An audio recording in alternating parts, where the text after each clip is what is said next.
People should be afraid of the police. Yeah, we respect the police, not afraid, but respect the police.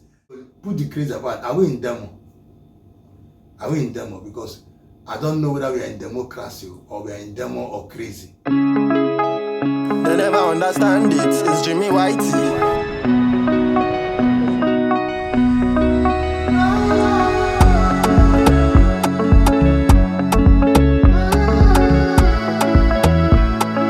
Everyone, and welcome to Jimmy White TV podcast. It's really very, very important that this thing should be discussed. Yes, I feel it should be discussed because it has been something ongoing and it's like something that doesn't have an end. And what am I saying? It's about the case of Nnamdi Kalu. Nnamdi Kalu case have stayed for so long, and it has become a political issue. It is no longer a case of whatever they are calling it, terrorism, terrorism, and all those things they are saying that it is. But anyway, we are going to see this video so that we can see how the lawyer, one of the lawyers who has been there for Nnamdi Kalu, and I won 3 cases both in Enugu, in other parts of the state, and is still ready to keep moving, pushing until Nnamdi Kalu is out. Let us hear how he was arrested and what is his opinion concerning the arrest and about Nnamdi Kalu case. And we will come back to discuss about this. I will see you after this video. To begin with, the protest was directed against the executive decision of the federal government to prosecute Nnamdi Kalu. Protest is a communicative measure taken by citizens in a democracy to express their discontent to their government. If you lose the right of protest to your government, peaceful protest, then what is the essence of democracy? I won 3 victories from Nnamdi Kalu. One before the Abia State High Court, one before the Federal High Court, the Romaya, and one before the Enugu State High Court. The Southeast will continue to struggle politically. Unfortunately, we are politically disadvantaged in this country since the end of the war.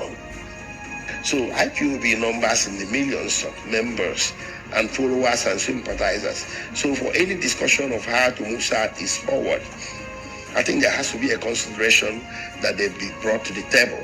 And how best can you bring them to the table than bringing their leader, Nnamdi Kalu? P2B has publicly called for a halt to the prosecution of Nnamdi Kalu. So why do they keep looking for him? The buck stops at President Tinubu's table. If he does not free Nnamdi Kalu, he can forget the votes of people of Southeast. Unless there's another plan. You're not going to win Southeast without freeing Nnamdi Kalu. Okay, let's start with you are spending 2 nights at the correctional facility. Yeah. What was the experience like? The experience was traumatic. Anybody that tells you otherwise is in denial. It actually didn't start at Kuje. Kuje is the second phase in the whole saga. It started at Abattoir, the notorious detention facility at the SARS of Usape, that area. That's where it started on Monday, the other Monday, 20th. So it was more traumatic at the police cell than it was at Kuje. So going to Kuje was more of graduating from a very terrible situation to something a bit less terrible. At the SARS detention facility in Abuja, overnight we were cramped into a 14 by 12 room. All of us, all 13 detainees, myself, Prince Emmanuel Kanu, and the others, were cramped in that room. It has only one toilet, and it has like 3 or 4 steps that are supposed to double for bed. There's nothing there, so you just have to lay down. So it didn't, contain all of us in terms of lying down. So most of us had to sit it out the whole night, and that most of us, included me particularly, I couldn't find myself lying on that, hard concrete floor overnight. So I just sat it out, almost in a fetal position like this, and it was quite traumatic. About 7:30 in the morning, the following day, they came for us. And of course, we didn't have telephone privileges, so nobody knew where we were. We were taken initially to the police CID headquarters in Gariki, and they led people to believe that's where we were. So somewhere along the line, in the late of the night, when it was about 7:30 in the evening, they just ordered us out. Came out, they deployed tear gas against us. It was very perplexing and baffling. I don't know why we would deploy tear gas against people you already have in custody at the force headquarters. And one of them was deployed very close to me.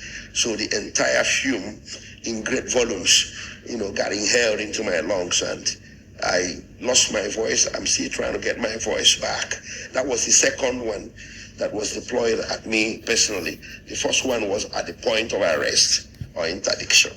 So all of that got taken in, and I think I'm struggling with some kind of respiratory issues right now.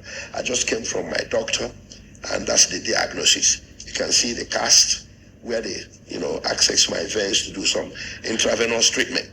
So that's how it happened. And they took us from Abattoir, that is the SARS, early in the morning, around 7:30, and drove us all the way to Kuje, and nobody told us where we were going. We were all perplexed and confused, and that we had no way of informing our people where we were. And they were looking for us all over Abuja until we got to Kuje. So you begin to wonder, while you get arrested in Wuse and Otako and get taken to Kuje magistrate for arraignment the following day, when we have about 20 or maybe 15 magistrate courts closer to the location of arrest. So your case is as good as mine. So when we got there, the magistrate wouldn't let us say any word. I told the magistrate, I'm a lawyer. He said, well, I know who you are. There was another lawyer amongst us, one barrister, Okere. He wouldn't let him speak. He said, well, you will not address me as lawyers because you are not dressed. We said, okay, we are suspects. Can we take a plea and apply for bail? He said, well, somebody got up and said, one lady lawyer got up and said, their counsel is on the way. Maybe my lord, whatever, your worship, can we take a stand down for 20 minutes? Their counsel, Barrister Masu, is on the way. He just shook his head and got angry. I don't know what made him angry, whether it was contrived or real. He just ordered us remanded till Friday to Kuje Correctional Facility. That's how it happened. Very baffling. So we were headed away from the courtroom. We were all confused. That's how the justice system got so dispensed, so unjustly and so quickly, that a suspect, a defendant, no more had any right to take a plea. That's a basic right you have when you are produced in court. Tell me what I did so I can answer guilty or not guilty. Guilty, you are sentenced. It ends. Not guilty, then you apply for bail. Either your bail application is denied or is granted, but not giving you or affording you the opportunity to take that plea is the most egregious assault at the constitutional requirement of fair hearing. All right. One is tempted to ask, why were you arrested and where were you arrested? They said we disobeyed order of a public officer. By interpretation, it meant there was some court order against the protest that we ostensibly or allegedly disobeyed. The order was never served. Before the protest, the initiator of the protest was Omoele Shower. I supported the protest as a Nigerian, as an upstanding Nigerian, as an Igbo man, as somebody who believes in justice. I supported it openly. Okay, I went around with Showere to drum up support for the protest. It was supposed to be peaceful protest. And we did apply to the police, and it was approved. They went to court to get a court order to stop the protest in its tracks. The judge refused. They pressured, so the judge gave a limited order that the protest could go on. But the judge created a perimeter beyond which the protest cannot go. And it was named, in particular, Shehu Shagari Way, the three-arm zone that includes the Supreme Court, the Court of Appeal, and the Aso Rock and National Assembly. That was all. I was arrested behind Transcorp Hilton Hotel along with others. Showore was with me. I don't know how he managed to escape in that whole billow of smoke, of tear gas and all that. I think there was a vehicle that was passing by. He managed to jump into the vehicle. The driver opened the door and he jumped in, something like that. Otherwise, he would have been arrested on the spot. I was with him shoulder to shoulder. So we were around the intersection of Ahmad Bello and Adetugumba Ademola in Wuse. He fell outside the perimeter that the court ordered that you shouldn't go. Right around where you turn onto a small street to go into the EFCC. And those two hotels that have the same name on the left, that was where we were. I was there. My vehicle was parked. My driver was inside. I came out and I was calling Showore on the phone. He asked me, "Aloy, where are you?" I told him where I was. So he came. The moment he got there, we got together. A small crowd formed around us. People that came with him, and others, and so on and so forth. And we just started shouting, yelling, sloganeering peacefully, "Free Nnamdi Kanu, free Nnamdi Kanu, free Nnamdi Kanu." I think maybe they had a scout somewhere around there. There was no police inside. There was no police cordon. There was no police contingent anywhere around. But apparently they had a scout. So the scout went all the way to the Hilton, Transport Hilton and Jerry Ghana Junction where they were, and told them that these people are over there yelling the slogan of protest. So they deployed from that side and started pursuing us. They came to us, we didn't go to them. We were way outside the perimeter, 2 kilometers away from the perimeter, beyond which the court order said we shouldn't go. So they brought their violence to us. It was a violent arrest, interdiction, forceful, even though the protesters were under their control because they had so many vehicles and so many well-armed police officers. I don't know what they were doing with loaded weapons, and almost each one of them was carrying canisters of tear gas, and they were shooting this thing indiscriminately to the point that it affected some of them.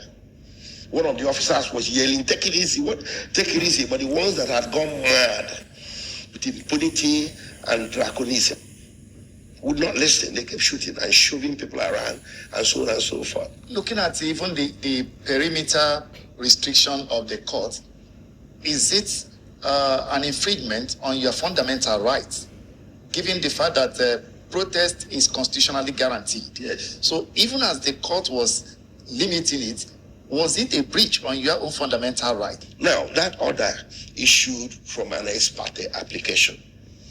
An ex parte application implies that there's a bigger case coming. So we're going to court and we're going to join issues with them in a substantive setting, in an adversarial setting. Where they make their case, we make ours. Then the point that you just made will come in. Since when did Nigerians lose their constitutional right to peaceably assemble, their constitutional right to protest and to free speech? Protest is a communicative measure taken by citizens in a democracy to express their discontent to their government. If you lose the right of protest to your government, peaceful protest, then what is the essence of democracy? That is the question that has to be answered, and it will be answered by the court of law. But right now, we are talking to the court of the public opinion. This is a question I want all Nigerians to ponder. Do you think it is right for your government to arrest you, to subdue you so violently and subject you to a whole week of imprisonment without trial just because you came out and you told your government, "I am not happy with a particular policy. Can you please change it?" The protest was not directed against the judiciary to begin with. The judiciary does not initiate prosecutions. The protest was directed against the executive decision of the federal government to prosecute Nnamdi Kanu. Prosecuting someone is different from trying that person. Subjecting you to trial is the duty and it's within the province of the courts. But to trigger that trial, the executive branch takes a step, and that step is called prosecution. So we were out there to tell President Tinubu, not Justice James Omotosho or the Nigerian Federal High Court. No, we were there to tell President Tinubu, the man you have before the courts under trial did nothing wrong. And the manner by which or in which he was brought into the country does not give you the right to subject him to trial. That is all. Pure and simple. That what he was doing or the enterprise for which you are traducing him and prosecuting him is an enterprise that is protected under Nigerian law and international law. That enterprise is called self-determination. It's a view, it's a political opinion that may be inconvenient to the government, and that is why the mischief rule in every national law protected it as a political right. If the mischief rule or people who founded nations didn't think it was wise, they wouldn't have put it there, that you had the right to self-determination.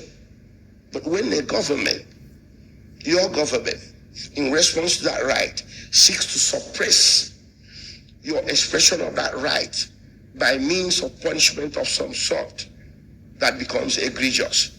It becomes a challenge to the entire society to ask whether such is the correct government response in a democracy. Some people also wonder, as defense counsel for Nnamdi Kalu, why did you embark on the protest? Defense counsel to Nnamdi Kalu has not lost his right as a Nigerian. I know the rules of the bar, the rules of subjudice, and so on and so forth. I wasn't in the protest to tell the court on how to make rulings or how to render judgments or to express opinion on how the court is conducting the proceedings. I was in the protest to express my views to the government of my country that your prosecutorial policy as deployed and levied against my fellow citizen, Mazi Nnamdi Kalu, is wrong. Stop it and halt it. It's my right to do so, despite the fact that I'm a defense counsel. Some of the most far-reaching reforms we enjoy today in terms of our civic rights, we are pioneered through protests led by lawyers like late Gani Fawemi and others who are still living a life, like people like Femi Falana. Being a lawyer and even participating in a case does not rob you of having an opinion over that case, an opinion you can express publicly without breaching the zone of subjudice that the court would not want you to go. I was careful to walk that thin line.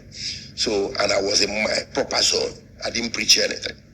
And then one is also tempted to ask, going to public protest, does it imply by any stretch of imagination that you've lost confidence in judiciary? No. In the judicial process? No. I'm an officer in the Temple of Justice. If I tell you I have lost confidence in the judiciary, then I might as well hang my wig and gown and go to the village and maybe begin to farm. Okay? Or begin to go somewhere and become a philosopher. And even lose interest in the entire society. No. I have confidence in the judiciary. I won 3 victories from Nnamdi Kalu. One before the Abia State High Court, one before the Federal High Court in Roma, and one before the Enugu State High Court. It is the same judiciary. They have given me a fair shake. I have confidence in the Federal High Court. They've given me a victory. So that underscores my confidence. But it does not mean that I'm naive.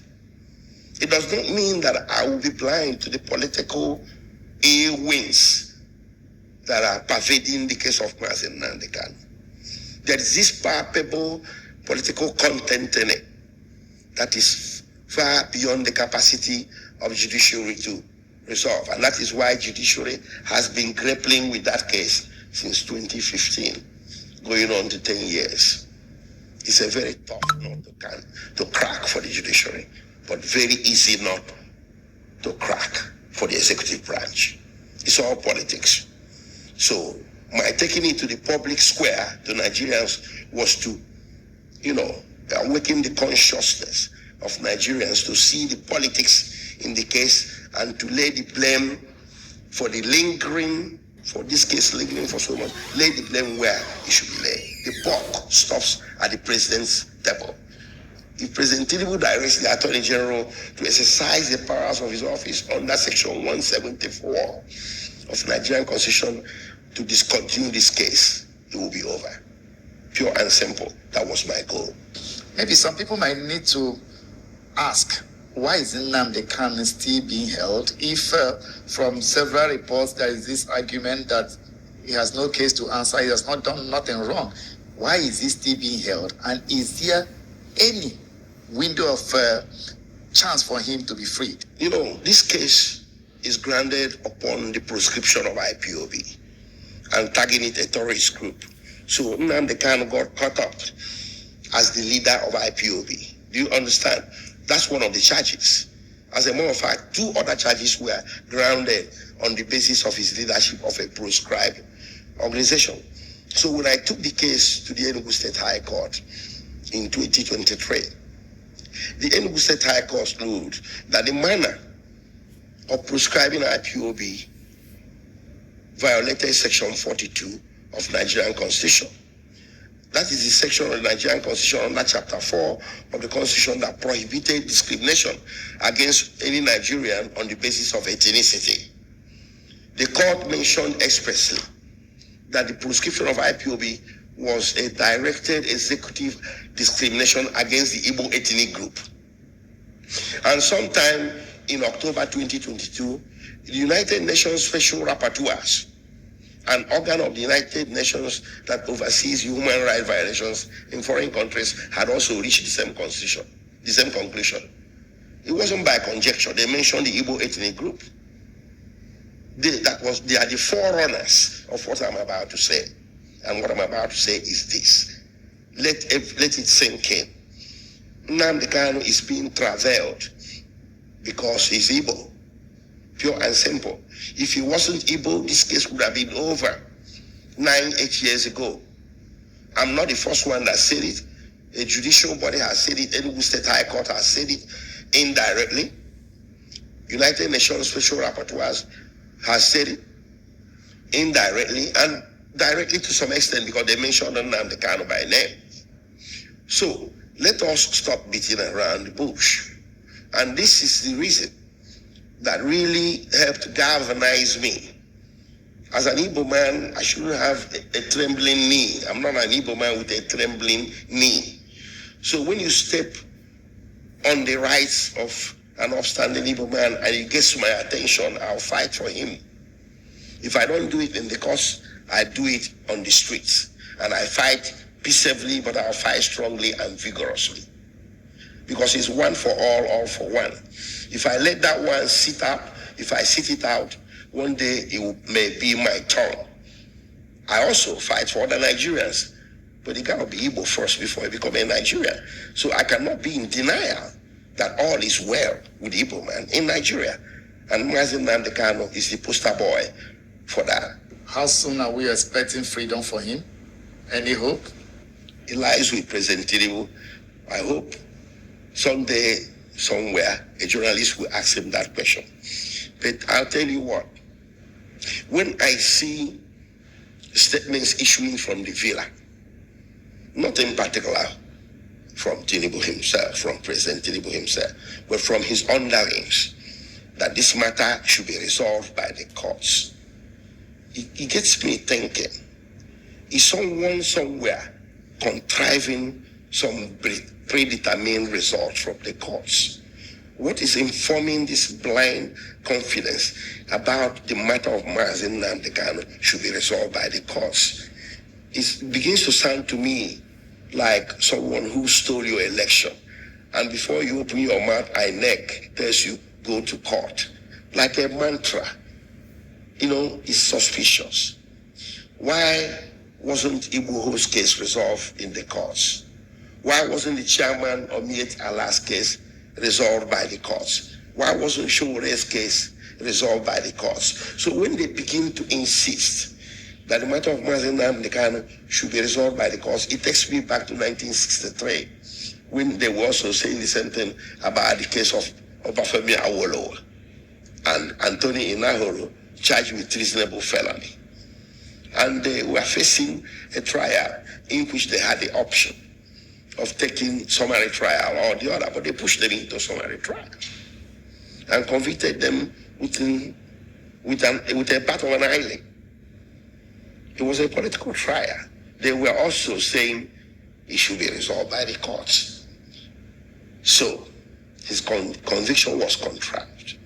We learned later from Justice Cho that his hands were tied. So it makes you suspicious when the executive branch that is prosecuting you leaves no room for discussion other than telling you it should be resolved by the courts. Otherwise, why do we have that provision in Nigerian Constitution that the Attorney General can discontinue a criminal prosecution? Why is it difficult to apply that to an Igbo man when that very provision had been applied to non-Igbos in recent times, including by the present administration? All right, let's move on. The issue of Nnamdi Kanu, we had sacking all his lawyers or firing all his lawyers, and including very senior advocate of Nigeria, Kanu Agabi, and other counsels from defending him. What are the implications and what is left for him? Well, using the word firing is not, I would say debriefing and disengaging. Now, it's a strategic move by him. He's a well-educated man and he has his mind intact. He's fully aware of what he's doing. That's all I can say to that. Why do you think the Southeast governors are not championing the cause of Nnamdi Kanu's release? It's for them to answer, and it's quite shameful that is the conclusion that has been drawn since last year, when they declared in July last year that they were going to interface with the president on the issue of Mazen Nnamdi Kanu. Nothing has been done. So they just have to explain to Ndigbo why they have not taken any step visible, seen. I hear a lot of things that some of them have taken some covert steps, but I didn't see that, but I don't have any reason to doubt them. But I think what needs to be done and what needs to be convincing is something you do in the open. If Southeast governors panel themselves or convene themselves one day and say, this weekend we are going to Villa to discuss with President Tinubu on the question of this issue of Mazen Nnamdi Kanu, I think, Ndigbo will be very proud of them. That hasn't happened. And to me, it's not something that to be proud of. Looking at the strategic moves you talked about right now, what is the current status of his defense? Mazen Nnamdi Kanu believes that he has no case to answer, that there are no charges facing him. Listen, let me tell you a story. You're not lawyers, but you know that once a law is repealed, it's repealed. Can you believe that the Terrorism Prevention and Amendment Act 2013 was repealed in July 2022?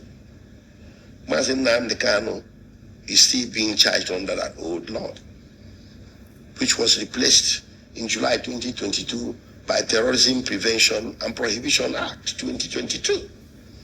We're in 2025, and you're still trying him on an old law. Let's not talk about extraordinary rendition, because somebody might say, oh, the Supreme Court said, okay, he was rendition, but he's still subject to trial. But there are other issues dancing around that. What about the root fair hearing that was not given to him in Kenya? If Mazen Nnamdi Kanu was offered the due process of extradition in Kenya, he may not be here today, because there are a lot of defenses to extradition within the extradition laws of any nation, including Kenya. So there are just so many issues, and he was discharged in October 2023. Okay? Now, this case took like a year and a half to get reinstated. And while that was going on, in fact, even at the Court of Appeal, the law was repealed. So what is he facing before the Nigerian judiciary now? Charges based on old law. It's for the courts to decide. But these are one of the defenses in chief or cases in chief that are emanating from him that are a challenge to his prosecution or his trial. The judge handling the case has said he should consult very experienced lawyers to explain to him the implication of standing trial for himself, or I don't know that, or what it implies. So what is your own advice on this matter as it is now? Representing himself or going to seek for more serious advice? He has legal consultants. So what is he likely to do now? Nnamdi Kanu will not be the first person to defend himself in a criminal trial. I can give you several examples. Martin Luther King did it in America. At some point, in the Gandhi, the father of non-violent resistance, did it in South Africa before he escaped to India. I think Mandela tried to defend himself too at some point. And in 1963, we go back to Awolowo again. Awolowo defended himself. He was assisted by some lawyers, including one from England, who was denied entry into Nigeria, but eventually he was granted entry. So Awolowo defended himself. So a lot of defendants, people who were subjected to criminal trial, have defended themselves in history. Nnamdi Kanu will not be the first. But that does not obviate the fact that he does not need the advice of experts. If he feels he does on any question of law, I think he's wise enough, smart enough to go for it. Let's revisit the issue of IPOB. Yeah. Based on your submission about the Enugu High Court, talking about that it was unjustly, the process of prescribing IPOB was not right. It was unconstitutional. Was unconstitutional. Yes. So are you likely at any point in time to challenge this particular issue, or is it part of what you are going to drag into the case at any point in time? Well, the prosecution of IPOB is before the Supreme Court right now on appeal. And Mazen Nnamdi Kanu is being charged based on the prosecution of IPOB. There's also a question amongst legal experts. Is it right, under jurisprudence, to subject a man to trial on a law that has not become final? What criminalized the IPOB activity and put Mazen Nnamdi Kanu in detention is the notion, the court order, that IPOB is a terrorist group. The court order proscribing IPOB. That court order, a lot of Nigerians don't know, is still under appeal. Section 36 sub 12 of Nigerian Constitution says no Nigerian should be put on trial except on the basis of a written law. Let us assume that the prescription of IPOB has become a written law. It hasn't become a final written law. It's still lying before the Supreme Court. These are some of the issues that I believe the executive branch should have looked at and say to themselves, well, what's the hurry? Maybe we should let this man go, because even the prescription upon which we are prosecuting him is not even final. It's not yet final. So these are the issues, the legal issues dogging his prescription. And these things are very likely to also occur as legal arguments in court. What do you think may be the fears of the federal government if they should allow Nnamdi Kanu to go? The fear of the Igbo man. The primordial fear of the Igbo man that led to the pogrom, that led to the widespread lie, deadly lie of Igbo coup in 1966, and then that led to the genocide that gave the cover for the 3-year genocidal war. And even after the war, that primordial fear of the Igbo man still persists. We just have to tell ourselves the truth. I'm asking my fellow Nigerians who are not Igbos, what is it about the Igbo man that you fear so much? That when you are even in power, when you are even holding the levers of the presidency, you still fear the Igbo man enough, sufficiently enough to put him in chains, to try to put him in jail and lock him away and throw away the key. Do you believe that to be the solution to your fears? Or do you take the other part, the other part of brotherhood and compatriot spirit, and embrace the Igbo man with all his good, the bad, and ugly, just as a human being that he is. We possess good qualities and bad qualities, all of us. Igbo, Hausa, Yoruba, Nupe, whatever, white, black. So this singling out of an Igbo man in Nigeria as a separate entity to be treated in a certain discriminatory way. I've cited court rulings in that regard, including the one by the United Nations. So I'm not inventing anything. That thing has to go, or Nigeria will continue to have certain problems that he shouldn't have. What is the current state of his health? Because we know at that point... of course he's not feeling well. Judiciary set up a panel, and the panel said that they gave him a clean bill of health. Well, that one, the jury is still out on that. There is a question as to whether the Nigerian Medical Association is the right body to certify him as being fit for trial or not. It's a legal question. And I think it's going to become judicial very soon, sooner than later. There's also a question as to whether they actually examined him after 26 September, when the judge made the order. Nigerian Medical Association never examined Mazen Nnamdi Kanu, to my knowledge. I was managing his health as a lawyer, writing letters, staying with him, being present when he was with doctors. After 26 September, Nigerian Medical Association never examined Mazen Nnamdi Kanu physically. They had an interaction with him sometime around 22nd or 23rd September on the invitation of the Attorney General of the Federation. That's a different ballgame altogether. Different from when the court invites you by an order to examine the patient or the defendant, and he didn't. And they relied on some previous interaction that lacked any modicum of physical medical examination. So that again, the jury is still out on that, and it's going to be attended to in good time. If another Free Nnamdi Kanu protest is called today, will you make yourself available? I'll be the first to step forward. I lead from the front. There are those who feel that the insurgency in the southeast was a creation or the making of Nnamdi Kanu. What's your take on that? Well, a lot of both state and non-state actors latched on to that.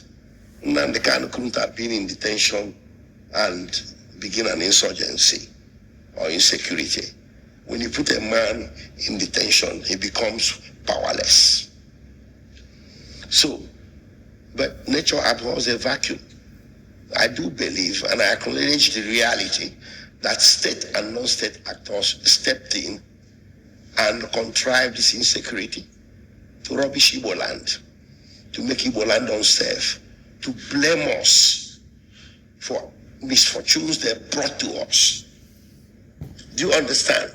You beat a child, you don't want him to cry. He cries, you beat him again. So, it's so wrong. But if everybody believes that Nnamdi Kanu's prolonged detention is directly related to the insecurity in the southeast, why is the government not letting him go just to test the waters? Everybody's saying so. So you release him and see whether the insecurity continues. In that way, you separate the apples from the oranges. Do you think that releasing him can guarantee peace in the southeast or end the insurgency in the southeast? He's an upstanding citizen of the southeast, and he has legions of followers in the millions. I think his voice will count. Even my small self, and you, Victor, if you rise today in a podium in Enugu and Oka and say, my people, please stop killing one another, stop kidnapping, those criminals amongst you, please stop. Maybe one person will listen to you. I think thousands will listen to Mazen Nnamdi Kanu, just like they will listen to others. But as it is now, what voice in Igbo land do you think is stronger than he? He has a very strong voice. He has a way of, making things happen. He's a man of charisma and great influence. Like one of South leaders was saying that all South leaders need to come to the table to talk about how to advance Southeast and end insecurity. Why would that discussion exclude Mazen Nnamdi Kanu? the fish rots from the head.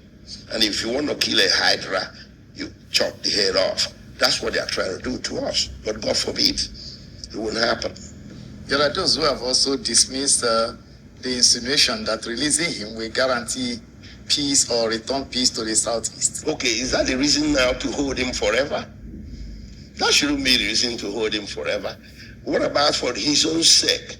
For the sake of justice? He deserves justice. Just for himself. We shouldn't be using him as a bait or as a pawn in the chessboard of insecurity in Southeast. It's not fair. Okay, we can answer the question and say, yes, the two are correlated, but it stops there. The next question is, what about the justice of the case? Prosecuting Nnamdi Kalu is unjust in the first place. Renditioning him is unjust in the first place. Addressing those things are personal to him.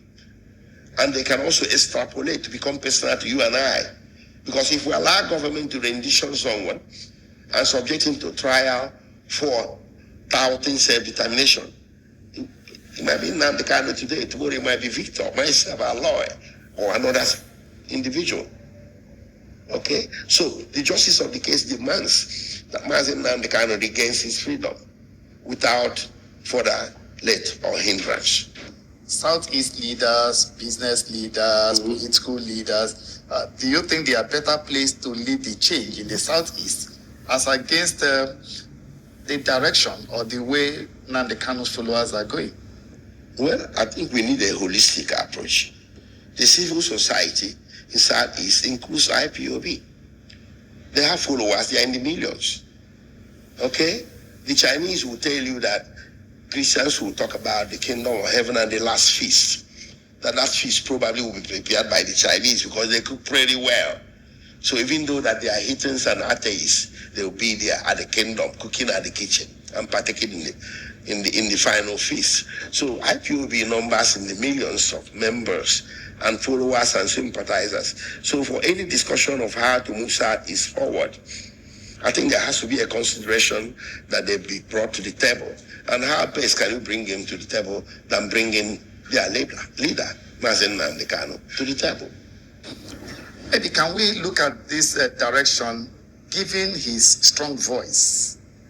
Why has he not, in alliance with or together with IPOB, called on his followers or called on the killings in the Southeast to stop publicly, given his strong voice in the Southeast? Well, I'm surprised it's coming from you. I saw a video posted on your YouTube where he made that call from the inside of the courtroom, even twice. You may have forgotten, Victor. He did it. He said, in 2 minutes, if I come out in 2 minutes, who is there to disobey? I call on everybody, the insecurity, the criminality, whatever. This is not what fighting for Biafra, fighting for freedom is all about. Do you recall? He said so from the courtroom. Maybe not the way you framed it, but he had taken every opportunity given to him since his detention to rail against the insecurity, to rail against criminality in Southeast, and to call for peace and end to any form of violence. I give him that credit. As somebody from the Southeast, how do you feel on this sit at home every Monday? The sit at home, I think, maybe has become something of a voluntary enterprise. There was some violence at some point, okay? Misguided violence. But right now, anybody that is sitting at home on Monday in the Southeast probably is doing so voluntarily out of law for Nnamdi Kalu. And remember, I had taken a proactive step in ending incessant sit at home. I don't know if you recall. Okay? So I had taken an active step in trying to end the sit at home, being incessant or whatever. But the Monday own seems to have persisted on its own. So what can anybody do about it? What's the status of your case now with the Nigerian police? Have you been left off the hook? No. We're going to court on 15 December to start trial. I can't wait to see them in court to defend myself and the others. You mean the arrest, right? Yeah. Oh, no. Nobody is continuing anything. So they scheduled us to come to court on 15 December. Okay? And we are going to go to court in Kuje. Maybe first of all we'll find out what we are doing in Kuje anyway, and why we are not in Wuse, where we were arrested. There are several magistrate courts in the area of the arrest. So what the heck are we doing in the Kuje? That may have to be the first.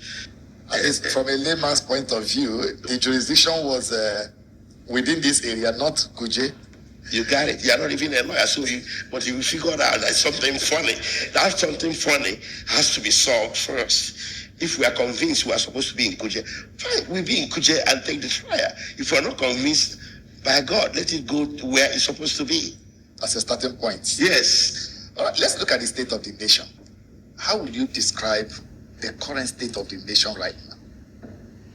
I'm not a politician, but I live in this country, and it was President Jonathan that brought me back to Nigeria from the United States to assist in privatization.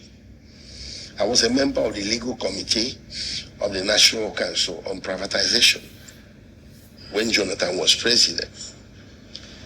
And dollar was selling at 1 to 150. Now dollar is selling at 1 to 1,500. Do you expect me to be happy and to tell you that the nation is doing well? No, it's not doing well. That is the truth. This is just talking about one aspect, which is monetary policy. Okay? One aspect, which is monetary policy.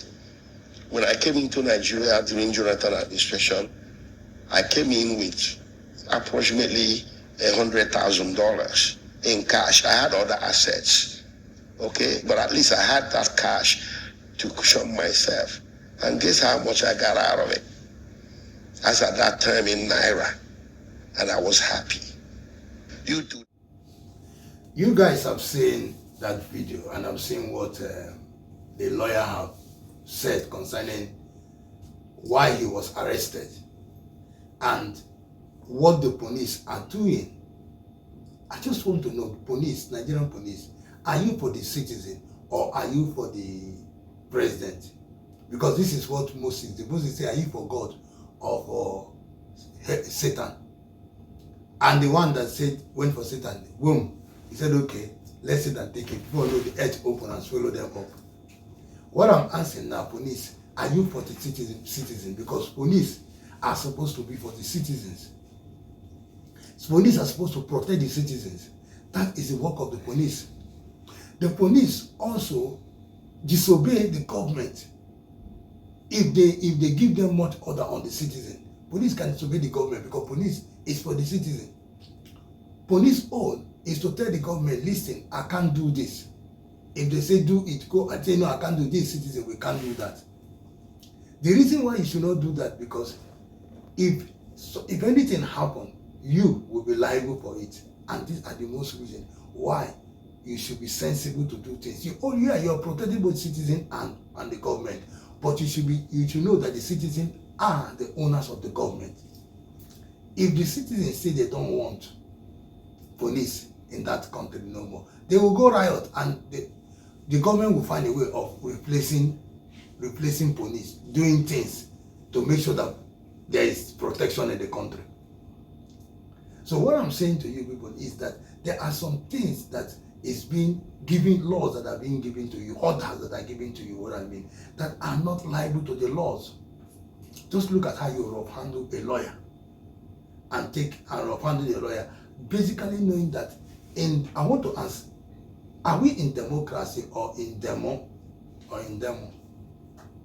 Because Nigeria, I don't know that it's democracy or demo. Leave that crazy. No, or are we in crazy? No, leave the crazy. No, put the crazy apart. Are we in demo? Are we in demo? Because I don't know whether we are in democracy or we are in demo or crazy. I don't know the one we are in, because these two things are not matching. Because now it looks like we are in the military government too. Like it's military that's still ruling us. People should tell us that I will not enter that country. Because I don't want military ruling them. All this military, I don't want it. You understand me? So what I'm telling you is that, tell me, because the way that the police are doing that. The police now are putting out, are trying to, I don't know whether they're trying to march on the citizen or trying to make the citizen to be poor or trying to make, I don't know what they're trying to do. Let me tell you something, in diaspora, the way the police do things in a way that everybody, people should be afraid of the police. Yeah, respect the police, not afraid, but respect the police. Police only come for criminals. And exactly before they come, they will investigate. They don't just come bust into your house or just can't, I'm not saying there's some of them that do mistake or that goes beyond against the law. Still, they still punish them for that. But I saw another thing in Nigerian police, that Nigerian police, many of them are very stubborn. Sometimes when the IG give orders, the stations don't take the order. TPO will give his own order. And when the people are telling him, look, see what the IG has said, that we should not do this. So like when the IG announced that they should not be taking people's phone again or watching inside people's phone because they are going to put the phone. If you look at it for your eye of blind, the IG said that nobody should be putting eyes on taking anybody's phone. Do you know that police in all those other state police, they are still coming on citizens, taking their phones, opening their phones and watching it. I'm telling you, just to check their account, to see how much is in their account. You see what they are doing? Because they are going to learn how to open somebody's account, check somebody's account, they open it and check. Say, open the password, tell us the password. Or they will call you a 419. That's what we are saying. Just because of money. Nigerian police, and again, another thing again, even when they are being paid, there are some of them that are even being paid, not that they are not paid, some of them are being paid, and still they still want to go out because so many people now, the mindset of many Nigerians now is to enter police, or if I enter the police within 6 months, I'll blow, I'll get money. No, citizen is your business, citizen become your business. This citizen that people are going there, how do you think that they have money? Is it not the government the government that not created job, not created anything? You people went and created job on their head. See, let me tell you something. NSAS is, I think you people see where you are running there. I think when the citizens rise up, you see the way you people were camouflaging, everybody was running. Yeah, that is Nigeria for you.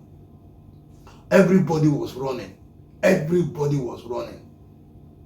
I think, see, think of that. If Nigerians rise up again, so many prisons where state, I'm telling you, people that cost a lot of people escape prisons because of this thing that happened. People were running away. People were coming out of prison, escaping prison, running, entering the street. They broke this thing. Is that what people still want from citizens? Because now citizens are complaining too much. They are crying, saying that police again, police, EFCC, DSS, all of them, everybody on the citizen. What is this kind of a thing? It's too much. Citizens are complaining. We are hearing it, and we are now blocking it for people to hear. The word is enough for a wise. As for me, Jimmy White, I don't talk up. Anyway, subscribe, comment, and like it. But what do you think? Drop your comment, please. It's good to drop your comment. And we are coming almost to the end of this year. We are in November. 1 month more to the end of the year. We'll be getting to Christmas. And I want to know how you guys are preparing for the end of the year. What are you preparing? What are you planning? Are you guys going for holiday? Drop it on my comment section and I will reply you. But for now, I want to enjoy the rest of the day. I will see you tomorrow. Bye for now and good night for today. Enjoy your day.